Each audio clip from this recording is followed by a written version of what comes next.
रायगढ़ में पुणी एक सेक्स राकेट ठाप सहर गायत्री नगर एक घरे सेक्स राकेट चलता बेले चढ़ाऊ कर रायगढ़ पुलिस ए घटन दुई जन ग्राहक दुई दलाल को गिरफ्त करने सह दुई जन युवती को उद्धार कर गिरफ दुई युवक नवरंगपुर जिला उमरकोटर होता बेले दुई युवती आंध्र प्रदेश जमापड़ी एने पुलिस अधिक तदंत जारी रखिथिबा SDPO.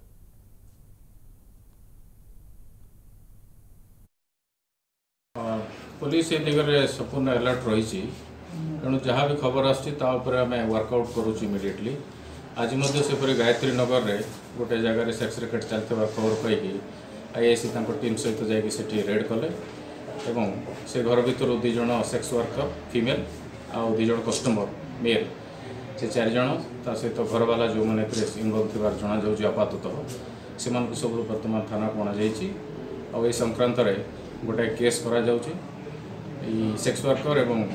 Customer M medical examination करा आईन अनुजाई कार्यानुष्ठान।